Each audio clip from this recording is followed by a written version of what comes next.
fato, porque é um costume que é legal, o coletivo, mas é importante até quando você faz a pergunta o que você gosta, qual a sua influência, né? Porque a gente pode falar um pouquinho das origens, do pai, da mãe, da família, dos amigos que influenciaram musicalmente, né? O Edgar influenciou bastante ele começou, quando começou a Reação Arte e Cultura, tinha uma banda chamada Boneco Alck, que era um rock pesado, muito louco, e aí na transformação do Reação veio a transformação da musicalidade do Edgar, que depois foi pro reggae. Eu estou falando um pouquinho dele, mas depois ele vai falar, mas que influenciou bastante, a gente quase tocou junto numa banda, não deu certo porque a minha musicalidade não batia com a deles, né? Porque eu era mais MPB e os caras rock pesado. E aí não deu muito certo, mas valeu a experiência, né? Pelo menos para saber o que dá para fazer ou não. Mas é legal, porque todas essas experiências nos engrandecem e a gente vai cada vez se apropriando mais do que a gente é mesmo, né? Do que a gente pode produzir e do que a gente pode incentivar a produção. É verdade. Então eu me sinto feliz. Hoje, engrenagem urbana faz parte do que eu ouço da influência, né? Até porque eles também são influência de várias coisas. Eles são uma mistura muito positiva da experiência deles e que está retratando para nós um som que, assim, de primeira qualidade, que a gente curte muito, engrenagem urbana. E, bom, tem vários outros artistas aqui que influenciam na comunidade. E aí, Raça? É bem engraçado mesmo essa história aí, né? A época que eu tinha banda de rock, né? Essa época é uma época mais antiga ainda do Boneco Alck, era uma banda que... Mas você já foi sertanejo também, né? Já, é verdade. Eu comecei cantando música sertaneja, né? Tinha 9 anos. Eu não sei, se fosse combinado não ia dar certo. Eu já falei o nome do rapaz aqui, não vou nem citar de novo o nome do rapaz aqui. Aí, às vezes, no começo, lá atrás, é sério mesmo? É sério. Tinha 9 anos, eu cantava Leandro e Leonardo... Chitãozinho e Chororó, né? Zezé de Camargo e Luciano. Nada contra. Não tenho nada contra também, são músicos, né?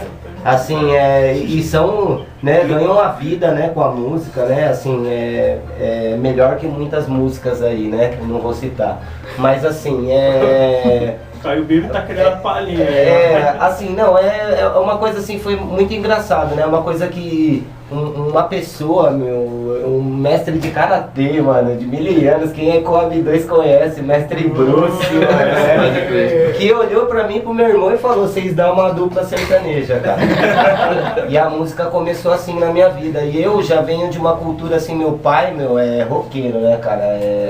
E tudo, além do rock, a MPB, que todas as músicas que o Júlio acabou de citar, Belchior, até Raul Seixas, Guilherme Arantes, mano, uma porrada de coisa aí, Led Zeppelin, Black Sabbath, e depois eu conheci Rage Against the Machine, que eu curto até hoje, Black Sabbath também eu curto até hoje, e todas essa MPB, Djavan, uma porrada de coisa, né, e já vinha ouvindo antes de tudo isso, né, então quando eu completei assim, né, eu com os 9 anos de idade, esse mestre, né, falou: não, vocês dão uma dupla sertaneja, né? E deu certo, meu. Teve alguns festivais assim, primeiro eu participei com meu irmão e a gente ficou em segundo lugar, né? Então foi uma experiência boa pra gente. E aí depois o meu irmão abandonou, que não era coisa dele, e eu continuei sozinho. Por incrível que pareça, eu continuei sozinho. Participei de festival no Elite Itaquerense, fiquei em 8º lugar, né? Mas assim, eram 60 pessoas, né? Era 60 artistas, né? Foi uma seleção e tudo.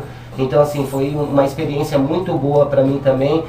Assim, nesse dia eu toquei só violão, né? E cantei com uma menina que me acompanhava como segunda voz nessa época. e não foi com banda, né? Então a que ficou em primeiro lugar era uma banda mesmo de sertanejas.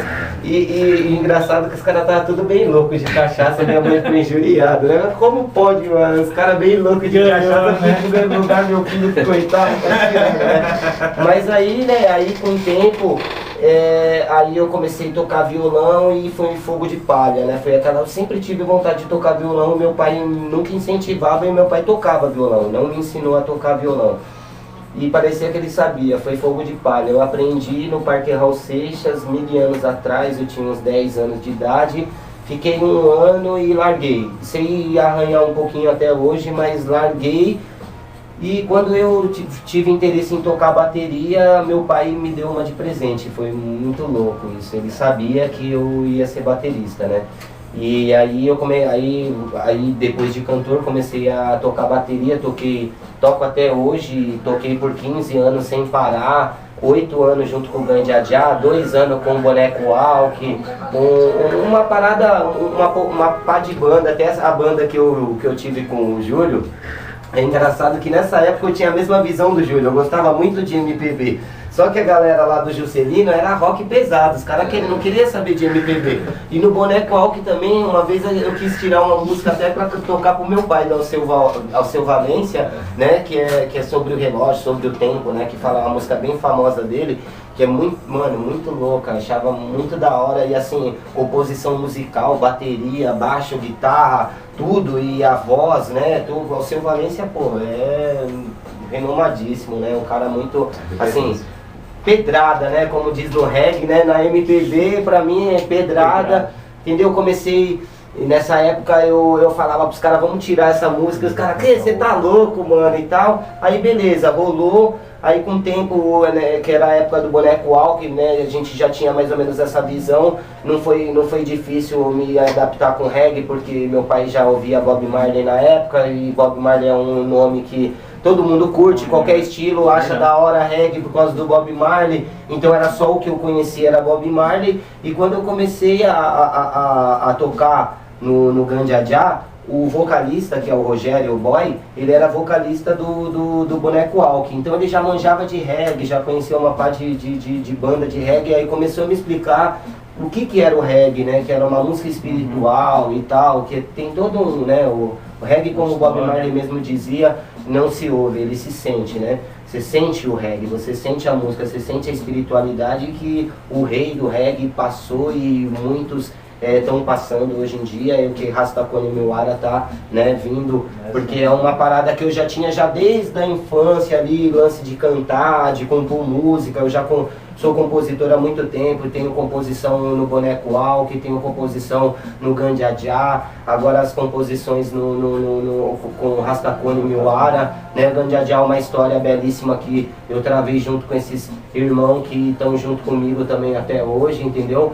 E foi uma experiência muito boa e nesse resgate toda essa bagagem me fez ser o que eu sou hoje, né, Rastacone Miwara, e não deixo também de tocar bateria, ainda sou baterista porque até mesmo as composições feitas nas minhas bases são composições minhas, baixo, batera, né, são tudo minha visão assim em relação a um groove bem da hora, então continuo tocando bateria ainda. Estou aí aberto para qualquer proposta em relação a freelance, porque, né, eu toco há muito tempo, então é uma parada que eu gosto muito além da música. E também Rastacone Miwara aí, né, a rádio está aí para informar, né, qualquer pessoas que de repente, né, queira tá chamando a gente para tocar, né, contratar o nosso trabalho, assim, Caiobi também, né, Reação Arte Cultura lá, que é um resgate de tanto do teatro quanto da arte, música, tudo em si, dança, entendeu? Maracatu, então quer dizer, a gente tem aí um arsenal cultural muito gigantesco que o Reação Arte Cultura vem resgatando, né? Que o Reação Arte Cultura, esse Instituto Reação Arte Cultura, né? é isso, resgate, né, da cultura daqui, né, da Zona Leste, não só da Zona Leste, meu, quem quiser chegar com a gente tá na Zona Norte, tá na Zona Sul, tá na Zona Oeste, quer chegar na Zona Leste com nós, meu, já chega, e vem, tem gente até da Bahia que vem, às vezes tá na Bahia, tá aqui em São Paulo, da Bahia, já sabe do reggae na rua, entende? E assim como também, a gente tem o Alfredo Rasta também, que vocês mesmo conhecem aí, que fez lá na Jacupêssego Midnight, então vamos começar a falar agora do que a gente ouve, né? Que é o que eu curto, o que faz, né, me ser...